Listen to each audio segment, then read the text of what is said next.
Just stay with us there for a second. Welcome to Sports Econ 101, the show where we discuss sports topics from a business perspective. I'm your host, Edward Brown, along with my co-host, Vern Glenn of CBS affiliate KPIX TV in San Francisco. That's right. And well-known radio sports personality, Bruce McGowan. I'm here. You're here. And today's show is going to be really fun because Wait, I'm here and you're there. That's right. Yeah, okay. But why is today going to be special? Why? Because of our guest, Oh, Who's that? Attles. Ah! The famed coach from the winning 1974-75 NBA season. with Let the me Warriors. tell you something. If I was casting a remake of the Ten Commandments and I needed somebody to play the voice of God, I want to be the guy. it would be Al Attles. Al's got one of those voices that is just unmistakable. I remember he called me at my home once when I was a kid. I was 23 years old, writing for a little newspaper, and I wasn't there. My mom answered the phone, and she knew, because she'd heard him being interviewed on the radio, she knew who he was. And she said, "Oh, Bruce, this man named Al Attles. I remember his name from you're watching the Warriors call. What's he calling you for?" And I said, "Well, that's Al. He's calling everybody." So the voice of God, huh? Yeah. James Earl Jones. If I had his voice as a younger man, my dating life would have just been spiked. Man, oh man! I'd like Al to face off with. Remember the late great Isaac Hayes and had that voice. Yeah. Those two would have been. Imagine, get your honey on the couch, throw Al's voice on there. All right, guys, and today at every commercial break, we're going to ask a sports trivia question. The theme is NFL, a look back. See what you guys remember about that. The vacations are not sponsored by the radio station because we're going to be giving away vacations for answering trivia questions here, but by Lighthouse Resort and Marina, and they're located just an hour and a half north of San Francisco.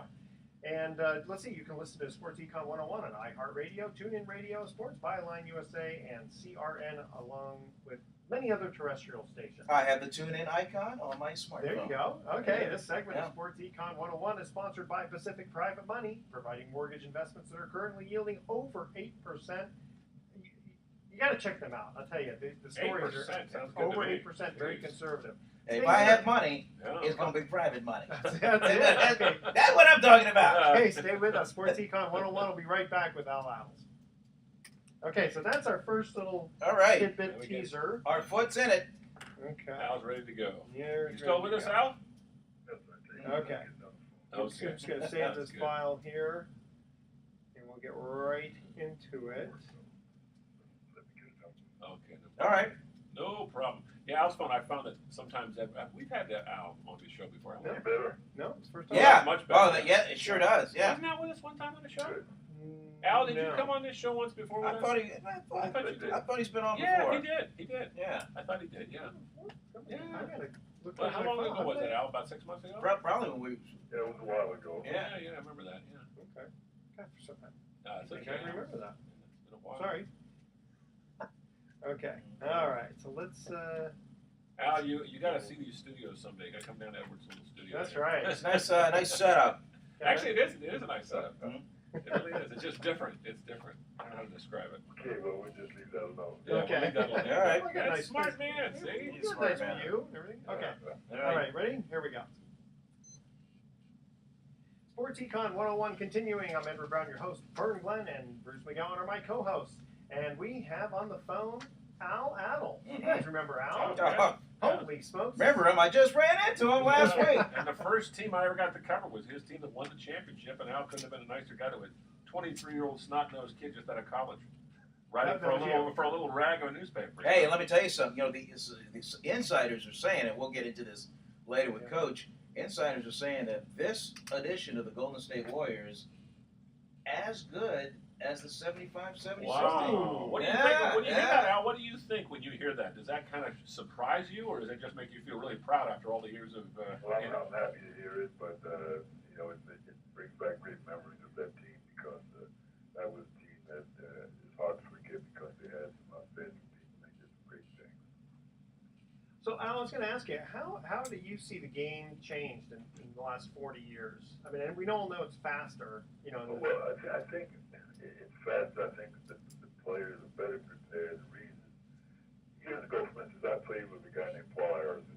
Okay, Paul was one of the top 50 players to play, and he had to work during the summer, so he never did anything after the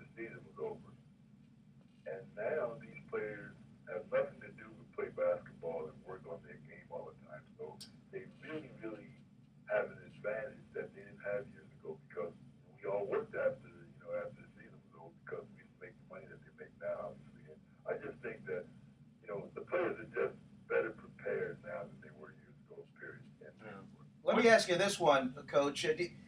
Over those years, and I'm talking 60s, 70s, has there been maybe a shift from everything maybe going through the 4 and the 5, where the guards are kind of the playmakers, to maybe more of a guard-oriented offensive attack? Question, for instance, it was an inside game years ago, and it just made sense. If you go to training camp, you got a guy number 13 in the middle. Will Chamberlain. You don't think anything about getting the ball into the post. And what happens is the game was different because obviously the NBA didn't have 3-point. That's what I was going to say, 3-point line. It was just an inside game. A very, very good friend of mine was a great player named Durbin. It was an inside game. Bill Russell, go all the way back to George Mikan, all the way down the list. And the game started to change. It was, a guy named Oscar Robertson showed up. Yeah. Unfortunately, I showed up the same year he did. And I still have memories of him. But the game has started to change a little bit to where it was now some of the great players on the outside, Jerry West and people like that. So the game has changed a lot. And I think with the advent of the 3-point shot, it has made how players view the game now. I mean, you have some guys coming to training camp and they think, I have to shoot 3-pointers because you get 3 points versus 2 points, you're 1 point up. So the game changed, and they started double teaming the post, and so guys had to face the basket rather than play with their back to the basket. So the game had started to change. It's interesting you bring up the changes too. And one thing I heard the other day, and Vernon probably heard this maybe a word too, that the league now has such a high percentage of foreign players. I think it's over 20%, which is astonishing. And now we're also seeing European coaches. For instance, Cleveland's got it. I think he's originally from Europe. He's an American citizen, but he coached the Israeli national team. So does that kind of surprise you how much of an influence now, and how the foreign game is it's kind of like our old style game. They brought it back in some respects, haven't they? Oh, well, I think when you look at the game, the way it's played, they do have some images of the game played out of this country. But because, when a guy like Will Chamberlain shows up, or when you know where the ball's going. There's no question about it. Like Nowinski's an outstanding player, but he's more of an outside shooter kind of player. He's not an inside guy. So the game has changed, and whether it's people think it's for the better or not, I think that's how the game is starting to change. So we just have to embrace it. When I think back to when you coached in the mid '70s, and Edward was talking about one of the great stories in Bay Area sports history was that 74-75 team that came kind of out of nowhere, Al. I mean, you'd lost Nate Thurman, you traded him away. You'd lost Jim Barnett, Clyde Lee. I mean, how did you guys put it together with a team of essentially Rick Barry and a bunch of rookies and nobodies? Well, first of all, I want to go on the record. I laid on the railroad track trying not to trade Nate. I told the trainer to go over my neck before I would trade Nate Thurman. And it had to do with something that I had no control over. And unfortunately, it had to do with finances. And coaches can't get into finances. So when the trade was made, I was given a couple options. And I told them that, I wanted Clifford Ray if I had to trade Nate. And they wanted to give me someone else. And I said, no, I would rather have Clifford Ray. Well, Clifford did a great job for us and we were able to win. But I want people to know that, if I still had to do it all over again, he Thurman was the guy I played with and was a good friend, and he did done a great job, and it wasn't something that we really wanted to do, but it had to do with finances. Yeah, Nate Thurman, an outstanding defender. In fact, I believe, was it Bill Russell or was it Will Chamberlain? One of them said that Russell said it, yeah. Bill Russell said nobody guarded me tougher than Nate Thurman. Well, Will Chamberlain said it. Oh, Will Chamberlain, okay, all right. Right, and Nate was just a great defender. He was a great offense. He was just a great player. And unfortunately, it didn't have anything to do with Nate as a player or as a person. It had to do with something that Mr. Dooley admitted financially he just could not afford it. And yet Clifford Ray, without him, you would have been a much different team because Nate was more of a deliberate kind of player, and Clifford could go with that run and gun kind of offense that you brought in that year, which really changed the whole flow of how you guys played the game that year. It was a much different team than the year before when you had Rick Barry, and of course was back. But obviously we would have had to play differently. But I still think that they would have fit in, what we were trying to do, but it's not a knock on. Clifford came and did a great job for us, and one that, I think was very, very instrumental in us winning the championship. Now, in that 76 championship battle, correct me if I'm... 74, 75. I'm sorry, 74. The Washington Bullets, weren't they the favorites going in, Coach? In fact, they thought they were going to sweep. They were favored by a long shot. Yeah. Because the last time we had played them prior to the playoffs, they had beaten us like stepchildren. They beat us by 25, 30 points. And I think that they just figured that, and I just tried to so.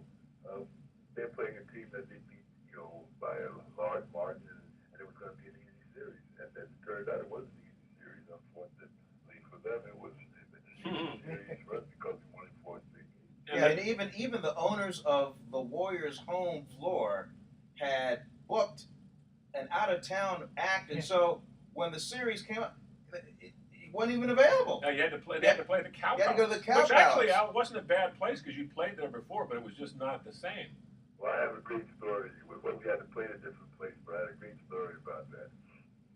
Before the game, you have to go and talk to the referee, and the referee gives you all the details of where we're playing. And so after we won the game, a referee came up to me in the meeting in New York. He said, "I have to tell you this." He said, "I thought you guys were going to lose in 4 games." And he asked me before the game to have any comments on how I think the series was going to go, but he was thinking we're going to lose in 4 games. He said, "Maybe you guys can win 1 game."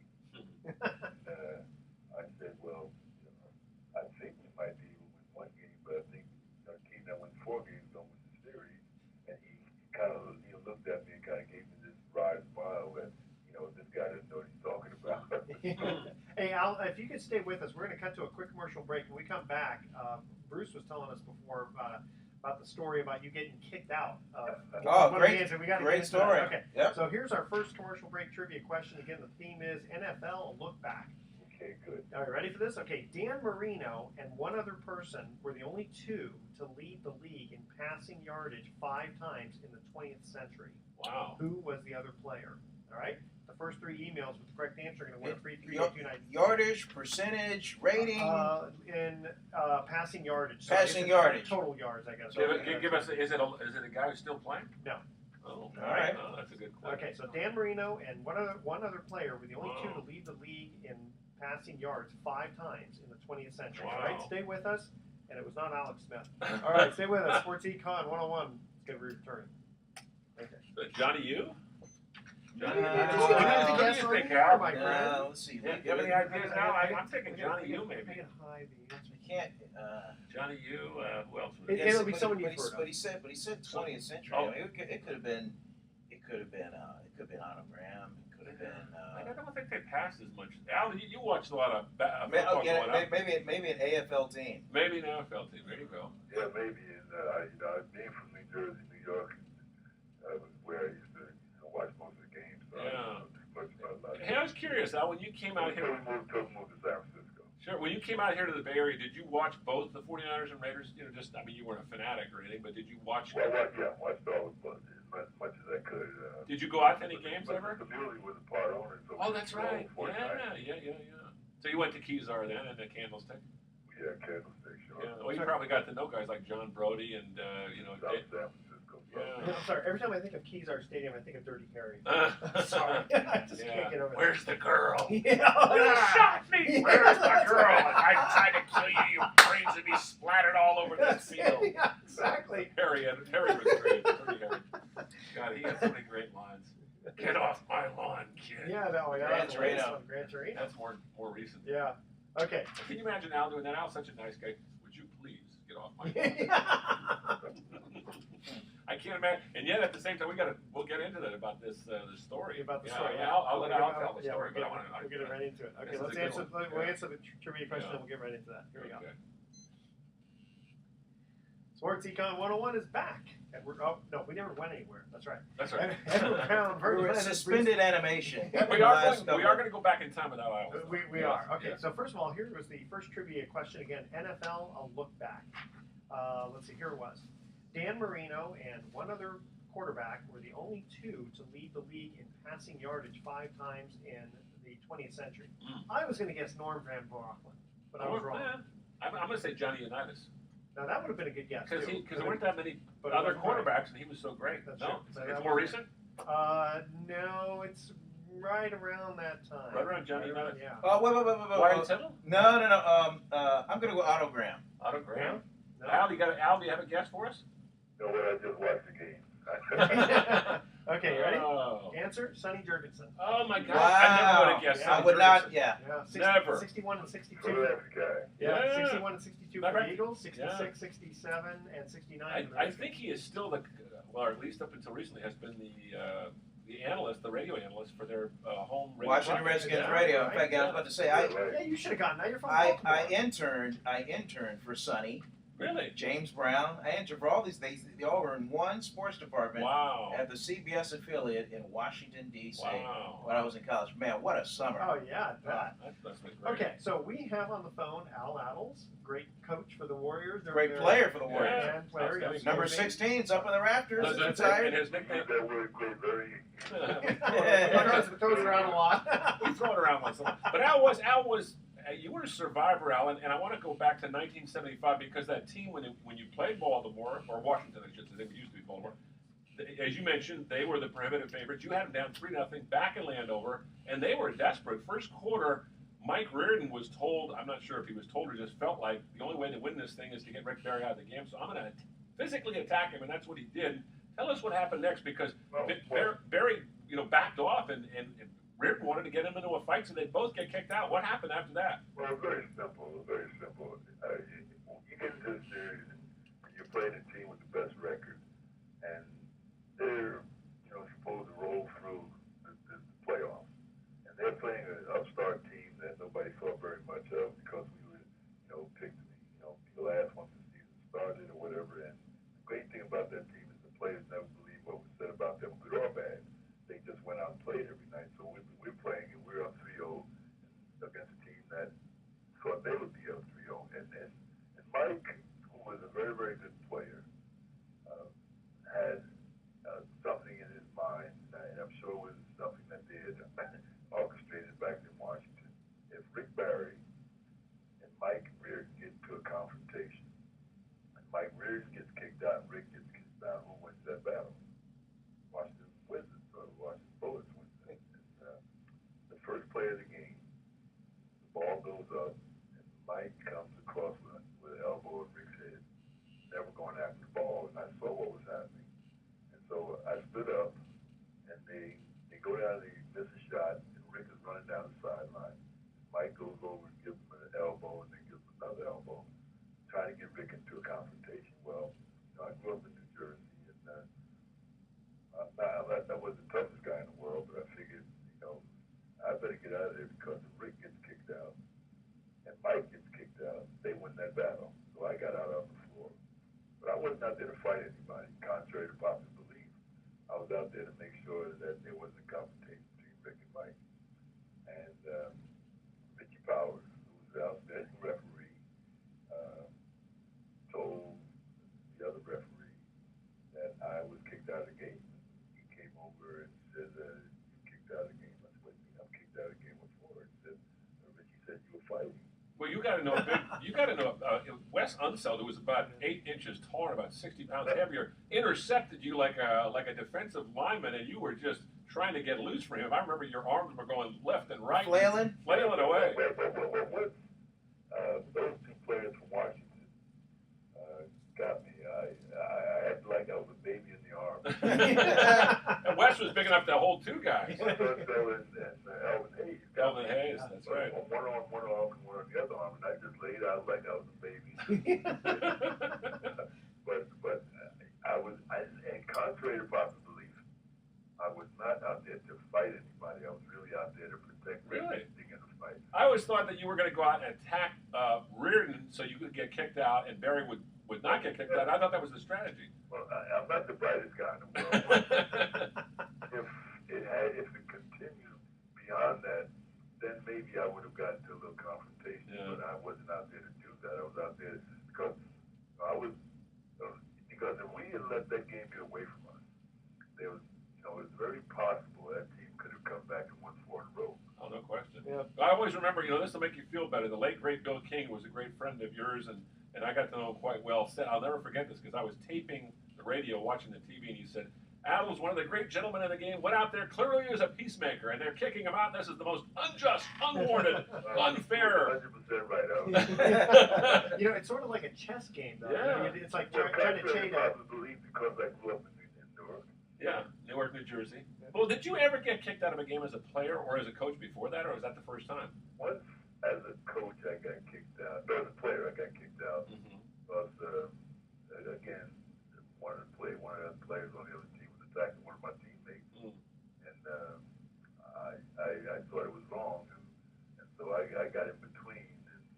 And one thing leads to another. And the first thing you see is, well, and my problem was every time I got into a confrontation, it was always with someone bigger than I was. And it's never the first guy throwing the punch, right? From that standpoint. Yeah. It always seems the second guy is the guy who gets kicked true. out. That's but true. It's sort of like chess, though. Giving up a queen for a rook. And for some reason, people who are bigger than you have this feeling that they can do or say anything to you that they want, and you're gonna. And see, where I grew up, I never thought that way. I always thought, well, I'm not going to start anything, but I'm not too concerned about trying to finish something. But most importantly, if I'm smaller than a guy who wants to get into a confrontation, he's not going to get credit for taking care of little guy. Exactly, yeah. Little guy might get a little bit more credit for taking care of that guy. So I always had an advantage from that standpoint. I just got to ask one more follow-up question to this story. This is the biggest win in Warriors West Coast history, and you didn't get a chance to see it in person. How did you keep up with the game after you've been kicked out? Where did you watch it? I was in the locker room, and and what happened is they had a guard out there, so I would kind of walk out and kind of peek through the doorway to see how the game was going, and then I'd go back in. But they just had a guard to make sure he couldn't come back on the court. But he didn't bother me when I came out and watched the game. So, but then when I saw Rick get those 2 free throws at the end of the game, I knew we had won, and I was so excited that I knew Mr. Muley, who I was really, really happy for what he had gone through to keep the team here and the players for what they did. I just thought it was a great feeling that we all had because it was great for the Bay Area and obviously it was great for Mr. Muley and I. How much do you think that altercation just fired up the Warriors? Well, I don't think there was any question because they really, really banded together. Because one thing about that team is that we had a motto and that it was togetherness. And everybody believed in everybody doing what was necessary to try to win. Rick was our star, and there was no jealousy. Nobody cared about how much money was made or whatever. All they cared about is trying to win the series for the Bay Area. But most importantly, the person was Mr. Muley. We all really rallied around each other because Mr. Muley was a great owner and one that we felt deserved everything that this team could put together. And unfortunately, he's not here any longer, but we still feel that way. And I still am in touch with some of the players, and we discuss and talk about it all the time. That's really interesting. You mentioned about rallying around an owner like that. I guess a lot of players, probably even today, if they really, really like their owner, it's really going to make a big difference, isn't it? I don't think there's any question because you know what you have to be, what you had to go through, and particularly, growing up in the East, moving to San Francisco, the Bay Area, no one really thought that we were going to be accepted. Like it took a little while. It wasn't overnight because we came into an area where college basketball was king, and professional basketball was a little different in the way it was played.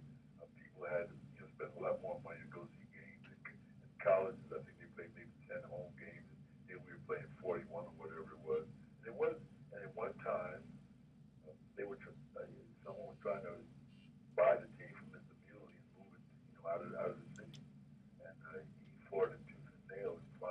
I happened to be in a meeting when it happened, and the prospective owner had a pen in his hand with the contract, and he gave Mr. Milligan a pen, and when he told Mr. Milligan that he would move the team out of the Bay Area, Mr. Milligan put the pen down. Wow. I cannot leave the Bay Area without a basketball team, and our basketball team is the one's going to stay here. Okay, so Al, here's the most important question. What do you think about bringing back those short shorts? Oh, man. If it helps us win the championship, There you go. I always felt though. whatever's necessary. I was going to say, I always felt though that the Warriors, even though you mentioned Al in the early years, there was a lot less universal appeal for the NBA, and yet at the same time, the fans who did show up, it was almost like a family. Bill King always used to talk about that. That's why Mr. Neely embraced him. Yeah. Because if you remember, and when we came back from Washington, we were supposed to land in San Francisco, and all the players were sleeping because it was a long trip and everybody was tired from the game. And we coming in coming in San Francisco, and they told us that we couldn't land. We can't land in San Francisco. Hey Al, stay with us. The station needs me to take a quick break, and I'm going to ask the trivia question when I come back. Okay? Stay with us. Hold that thought. Hold that thought. We're with Al Attles on Sports Econ 101. Yeah, I can't ask the trivia question now, so I'll ask when we get. No problem. Okay. Yeah, it'll just be a quick one. No problem. Okay. And then we'll let you go there, Al. Okay? After you tell that story. Sure. Thank you. Hey Al, do you keep in touch at all with Bill Russell? Do you guys talk much? Are you? But periodically, I don't talk to Bill as much. He lives up in Seattle. Is he still up there? Good. Area, but every once in a while I'll talk to him if we have to pass. But if we get a little bit older, and maybe we don't dial telephones. But I hear he's close to almost 80 now, isn't he? I don't want to give his age out because he might too. So No, he looks good though. I mean, I see him from time to time. He looks good. I think they had an article, I guess it was around his birthday, and they mentioned that. Yeah. But he's still going strong. Yeah, he was a great player. Like I said, I do keep in touch with them. So I got a couple weeks ago, I talked to Oscar Robertson. How's he doing, Oscar? Yeah, he's doing. I better talk to him because the many points that he scored on the ice. He was doing well last year. Good. His wife was under the weather a little bit, but he was doing well. I always remember he was always in a good mood. I mean, Well, it's easy to be in a good mood when you go get 30 points every night. that's true. You know, That's you true. play with Yeah. Cincinnati. People get me.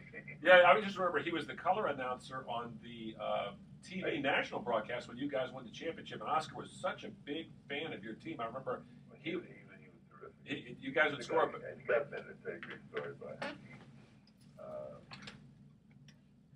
He used to live in South City, and we were coming in to come over to the game.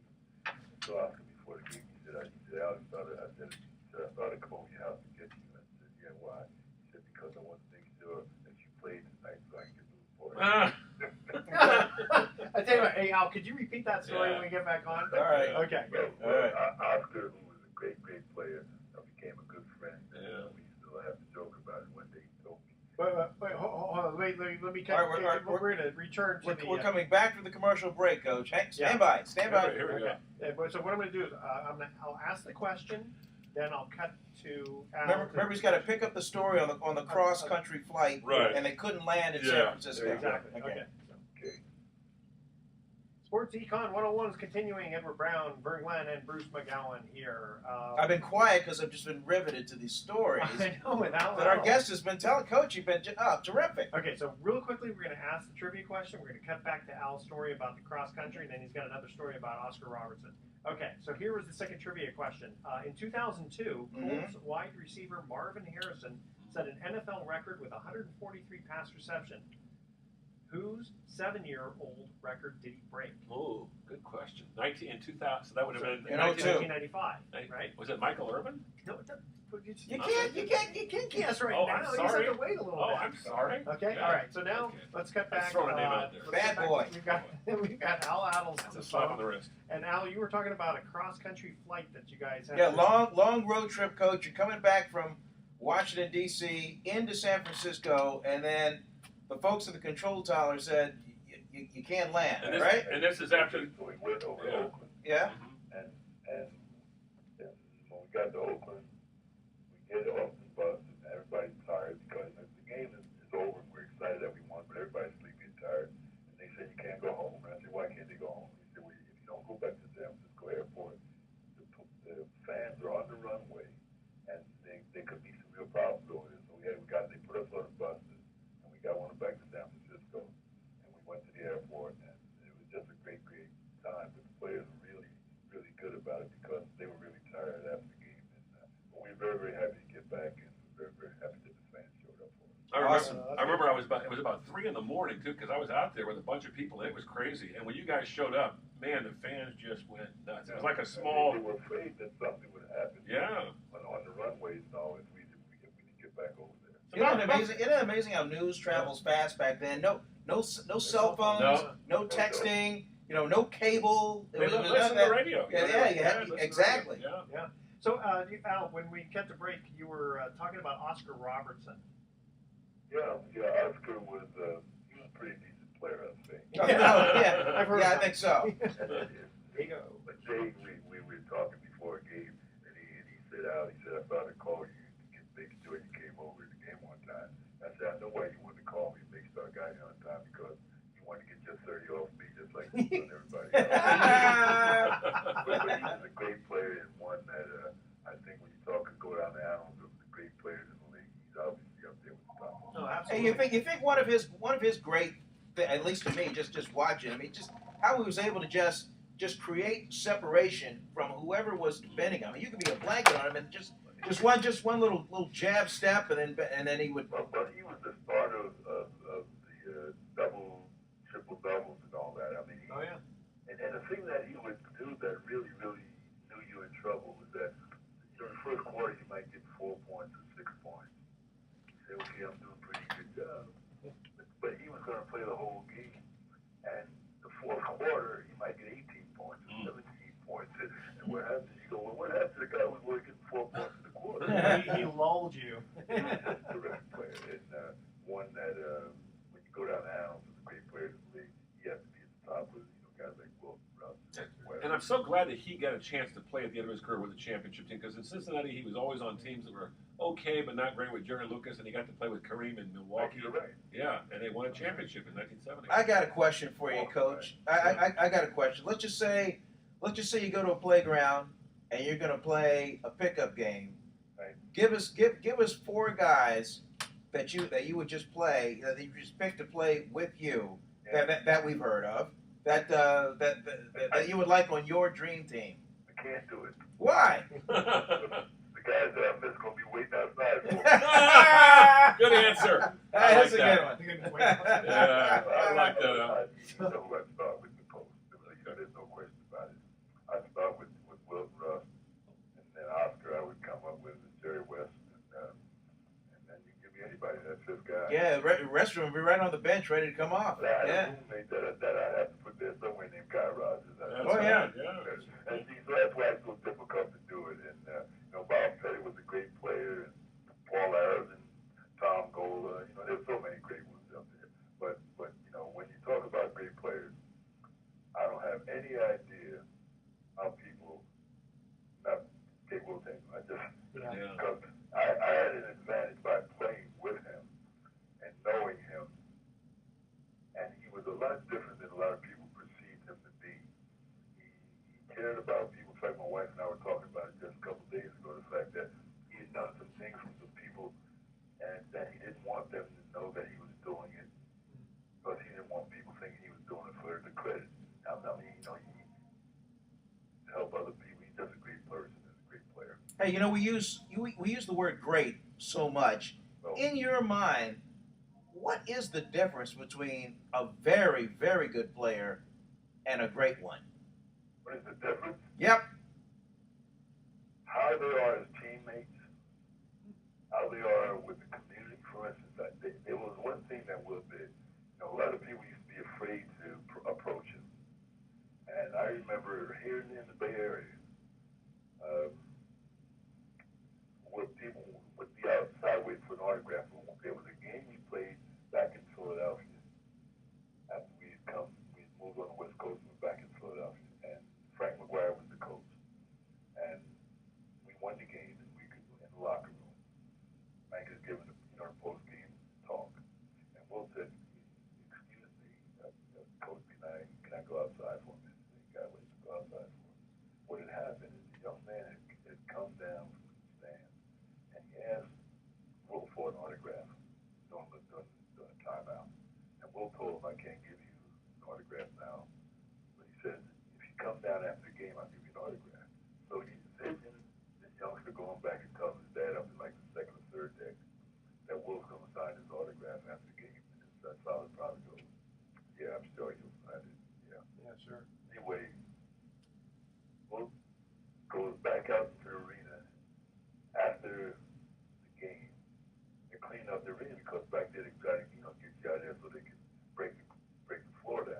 I can tell stories. I can write a book on some of the things that he did, but then people wouldn't believe me. Well, and not to knock Bill Russell, because he didn't like signing autographs, but he was a really complex person. If you didn't get to know him and didn't understand him, you thought he was. But once you got to know him, Yeah. I got one other story if you got a minute. Sure. This is just another great one. Where we're trying to go back to Florida on a trip, and they didn't have any money to go back. So he tells them that he would fly them all back there, put them all in a hotel, and give them food money. Now, who are these kids you're talking about? A group of youngsters who got being a track meet from LA. Okay. Were going back to Florida, but they didn't have any visible way to get there. What he did is he paid for all of them to go, put them in hotels, fed them. And nobody ever knew that. I knew it because of our relationship. And if you tell people who didn't know Will that he would do something like that, they say you're crazy. I've seen him do so many great things, and he never wanted credit for it. Unfortunately, after he moved, he went to games against us, and I wasn't real thrilled about that. But no, we were real close, and once, and I spent this lady named Zelda Spolster in New York. She works at the league office, and I tell her all the time she's the keeper of the keys because she would know a lot of the things that he would do for the league, and I knew a lot of things that he did outside the league, and I try to keep it current because people, when you don't know something, you don't know, and he was one of the great people. A lot better. He was as great a basketball player as he was. He was a much better person. Right. Well, Al, thank you so much for joining us again. Well, it's always a pleasure talking to you guys, and keep your fingers crossed so that I can keep working. I'll be out. I'll see you out at the game tonight, Al. As we talk. That's right. We're really doing some good things right now. I just hope that will continue. Great start for the Warriors, and we'll be out there watching them. Well, as November turns to take care. All right, Coach. Thanks a lot. Yeah. All right, bye. That's one of the Personally, I great think guys. listen, I think David Lee is probably a really good person, but I'm kind of glad that he's not playing. Well, it's given Draymond Green a chance to really step forward. He's turning into a heck of a Draymond player. Green, Sean Livingston. I mean, Yeah. that bench. Barbosa. Yeah, Ooh. that bench has just been so huge. I mean, Harrison Barnes. Yeah. He's coming along. Okay. So let's get back to the trivia question. We're going to answer this one. Oh, In yeah. 2002, Colts wide receiver Marvin Harrison set an NFL record with 143 pass receptions. Oh. Whose 7-year-old record did he break? Now, I'm going to say Jerry Rice, but no. Okay. No, it's not Jerry No, Rice. he isn't. No? Yeah, because that was Michael my. Irwin? No? I'll give you the team, then you'll Okay. immediately get it. The Lions. Oh, shoot. I'm blanking on the guy's name. Come on. I'm not going to get it. Herman Moore. Herman Moore. That's Herman Herman Moore, who was a great player for several years. From University of Virginia. Is that right? That's Oh, right. You're That's a why, liar. that's Well, why I that- picked it. That's why you should have known that. Yeah, you should know that. Okay. Give her a hard time here. Of course. Okay, so here is our third and final trivia question. When we come back, we'll have some closing thoughts, a couple of small things to cover. Again, we're talking NFL, a look back. Who was the only player to lead the NFL in interceptions 3 times during the 20th century? Now, you don't have to go back too far for this. This is not, 1940s or anything. The first 3 emails with the correct answer are going to win a free 3-day, 2-night stay at the Lighthouse Resort. Email Edward at sportsecon101.com the answer to this question. Who was the only player to lead the NFL in interceptions 3 times during the 20th century? And again, it's a player you guys will have known. All right? Stay with us. All right. Sports Econ 101 will have some closing comments. Was it somebody maybe we covered? God, it could have been. Yeah, it could have been Rod Woodson. It could be. Could be Deion Deion Sanders. How about Deion? I don't think Deion ever. Maybe he led 1 or 2 times, but They were just all of his picks were spectacular. Oh, yeah. Deion. Run Oh backs. God, I remember Deion when he came to the Niners in '94. He had 3 interception returns for touchdowns, and one of them was just ridiculous. I remember he crossed the field and he's like high stepping at about the 30, and nobody was within 10 yards. He's just like he does this, puts his hand behind his head, and goes, He starts high stepping into the end zone. And then Merton Hanks is with him, and he's patting him on the back. He goes, "Come Yeah. on in!" And he's like Merton backing Hanks, into the end zone. It was classic. Yeah. Then after He was so fun to watch after he caught it. God. That's the thing. he was such a great athlete. He was such a game breaker. Yeah, he was funny too. He not, it's funny. He was not real. he wasn't a great interview though. The weirdest thing was he would talk, but he wouldn't really give you a Yeah, whole lot. when you interview him, he's like this, where he's just kind of Really? Not prime time. When he was with the Giants that one year, it wasn't he refused to talk. He said, "I talk to the other guys." You know, he just didn't have much to say. it was real. It's weird. He was with the 49ers one year and then the Giants the next year in the Bay Area for 2 years. Now, right after the game, he'd be like a little excited, except if we had a big game, right after the game. But like during the week, like a special thing, you sit down every time. Yeah, he's like you talk to him. The guy was I'll do that. The guys we go to were always Eric Davis and Merton Hanks. Those two guys. Hey, I'm just here to make plays. Yeah, you talk to them other guys. That's ED. Yeah, you talk to them other guys. And not erectile dysfunction. Eric Davis. ED. Eric Davis had a wife. On every morning on NFL AM. Yeah, Eric Davis has a wife who's 6 foot. Marva, I think. No, what, Marva Hanks? Isn't she tall? Merton Hanks' wife. Yeah, Merton Hanks is about 6'3". And his wife is 6'5". Marva's about 6'5". Yeah. Really? She play basketball at Iowa. It's worth the climb. Oh, she's beautiful woman. Climb up there and get those coconuts. Beautiful. That's right. I used to go out with a gal who was 6'3", and we used to say that about her. Some friend of mine who was like 5'10", he goes, "Boy, I'd like to climb up there and get those coconuts." Let's clean it up for you too. Oh, sorry. That's okay. Oh, that's right. We're not on the air here. YouTube it's gonna go viral. It's gonna go viral. Yeah.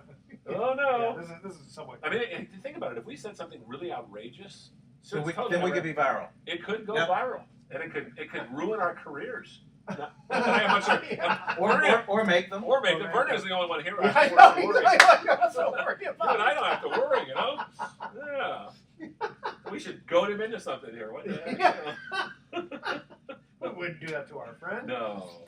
Okay, you guys ready? There we go. See what I got to put up with? Yeah. Is that America? All right, here we go. Sports Econ 101 is finishing today's show with Edward Brown. Down the stretch we come. Franklin and Bruce McGowan. Okay, here's the third and final trivia question. Break. Trivia question. NFL, a look back. Here was the question. Who was the only player to lead the NFL in interceptions 3 times during the 20th century? And is it fairly recent? Last 20 years, would you say? He said we did not have to look that far back. Yeah. Wow. 20, 25 years. It's funny, I never think that much about defensive backs, with the exception of a guy like, say, Deion Sanders, because he was such a colorful character. No, but Deion Sanders did, if I remember correctly, he did play on... that was me, sorry. Sorry. He did play on this team, though. I'm pretty sure he did play at least on this team. Oh, with Atlanta? He was with Atlanta, the 49ers. Atlanta, the Cowboys, and the 49ers. Cowboys. Okay, Cowboys. Cowboys. Think about the Cowboys. Who were the Cowboys? Well, Larry Brown had a couple of picks against the Pittsburgh Steelers. That got him the big Super Bowl. They got a big contract with the Oakland Raiders. But he led the NFL in interceptions 3 times. Oh boy, it got me. I don't know. I do not know. Yeah. Everson Walls. Everson Walls. Who's best remembered for being the guy that's standing there looking up as Dwight Clark. Yes. And the thing was that Everson Walls actually he had a great game, but that one play he said later, he goes, "I didn't think Clark would ever get to that ball." Yeah. No, that's true. Yeah, you can look at that briefly. Okay, here's our thoughts for the day. The fastest round of golf, 18 holes, by a team, 9 minutes and 28 seconds. I can't even imagine. How does that work? Wait a minute, by a team. What, a sprint? I don't know. Maybe well, you got to run in between each shot. Yeah. So it's not a stroke play thing. It's a match play thing. It's gotta be. Good. Yeah, I can't believe I still can't. The guy hits it, the other guy runs up to it, launches it. Maybe somebody's already out there. Somebody's actually keeping track of these I things. don't know. Guys are gonna stopwatch. We broke the record. We broke the record. Okay. Must have been a slow day. Yeah. Okay, and in 1984, 2 tennis players had a 29-minute, 643 shot rally. Wow. I'm exhausted just thinking about that. Wow. I always remember Bjorn Borg and who was it? John McEnroe in 1980. They had that incredible Wimbledon final. Yeah. I do remember that. Yeah. Okay, tune in next week to Sports Econ 101. We're going to be discussing sports topics from a business perspective and giving away more free vacations for answering sports trivia questions. Thanks for listening. On behalf of our team, I'm your host, Edward Brown. We'll see you next week. Good night, America. So long. Yeah,